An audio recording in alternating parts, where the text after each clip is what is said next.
Mais ça, c'est valable aussi si je mets ici, je me place dans le futur. Par exemple, je suis ici aujourd'hui. Et je vous demande, c'est quoi la valeur actualisée de tout ça? Ça vaut combien? J'efface le 0. Pardon? 0. Oui. C'est aussi 0. Pourquoi? Ce qui m'intéresse, c'est le raisonnement. Je vois des sourcils qui se froncent. Donc ça mérite des débats. Donc il y en a un qui dit 0, très bien, ou une qui dit 0, très bien. Le résultat m'intéresse, mais ce qui m'intéresse plus, c'est le raisonnement. Pourquoi ça vaut 0? C'est comme si on actualisait 0.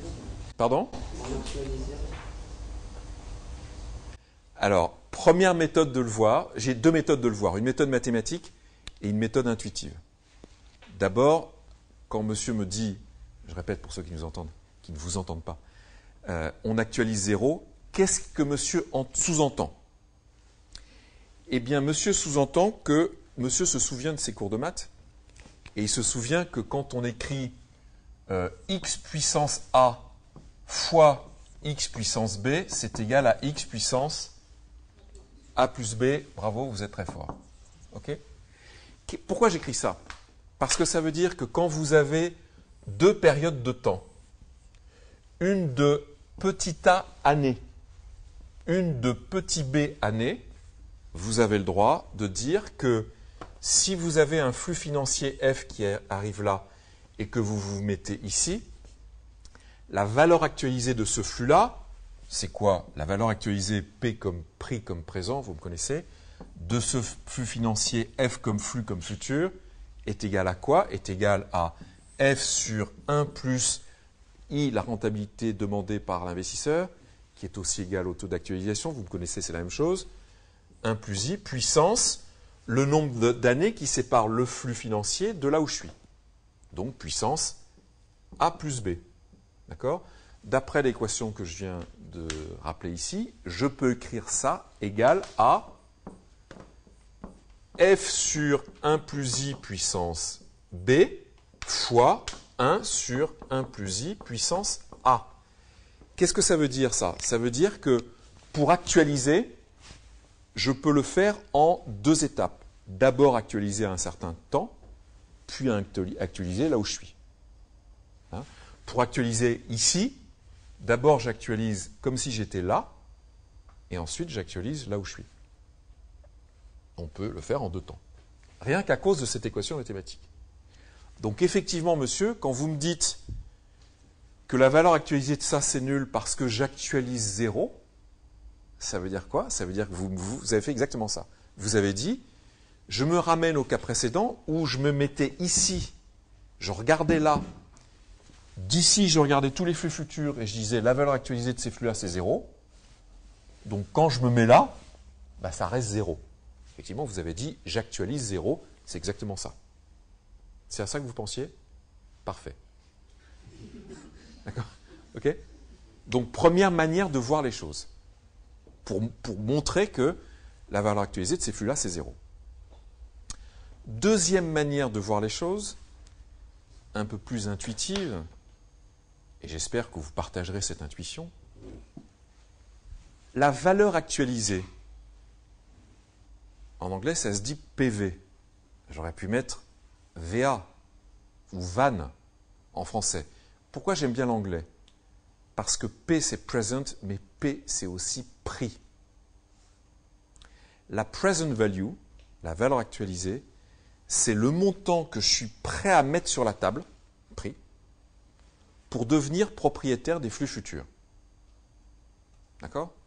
Donc maintenant, je vous pose la question. Oubliez le fait, on sait maintenant que la valeur est nulle, mais oubliez la question et posez-vous la question différemment. En vous demandant, cette série de flux-là, là, je suis là, cette série de flux-là qui consiste à payer 100 dans n'importe quel nombre d'années, peu importe, puis recevoir une série d'Euribor et ensuite 100, cette série de flux, quel montant suis-je prêt à mettre sur la table aujourd'hui pour en devenir propriétaire, c'est-à-dire pour avoir le droit et l'obligation de rentrer dans ces flux-là.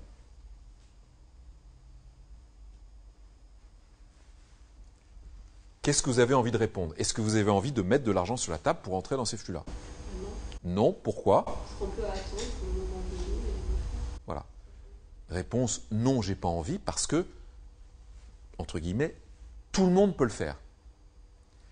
Du côté investisseur, c'est moins intuitif. Mais mettez-vous du côté emprunteur.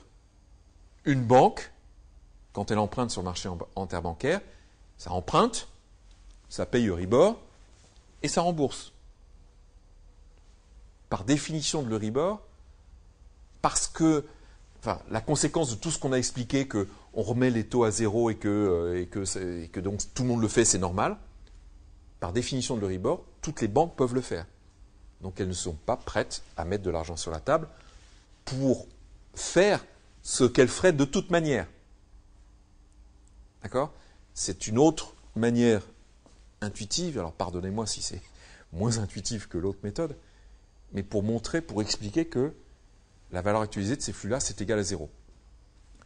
Ou comme vous l'aviez dit, madame, si je suis investisseur, comme vous disiez, j'ai qu'à attendre, et le moment venu, je pourrais prêter à quelqu'un sur base Euribor. Toute considération de crédit mise à part, de faillite, mais par définition du Euribor, c'est exactement ce que je pourrais faire. Comme une grande ou comme un grand. Donc, je n'ai pas besoin de payer de l'argent pour faire ça. Donc, pas besoin de payer de l'argent pour faire ça, ça veut dire que la valeur actualisée est nulle. Vous voyez le truc? Okay. Pourquoi ai-je ouvert cette grande parenthèse sur les instruments à taux variable? Deux raisons. La première, c'est que le gérant de taux, quand il veut investir sur des titres qui rémunèrent, qui donnent du coupon, sans être exposé au risque de taux, donc avoir un portefeuille stable en valeur de marché, plutôt que d'acheter des instruments à taux fixe, il va acheter des instruments à taux variable qui vont détacher un revenu, un coupon, mais avoir une valeur de marché stable comme on vient de le voir. Mais aussi, il peut faire un swap de taux.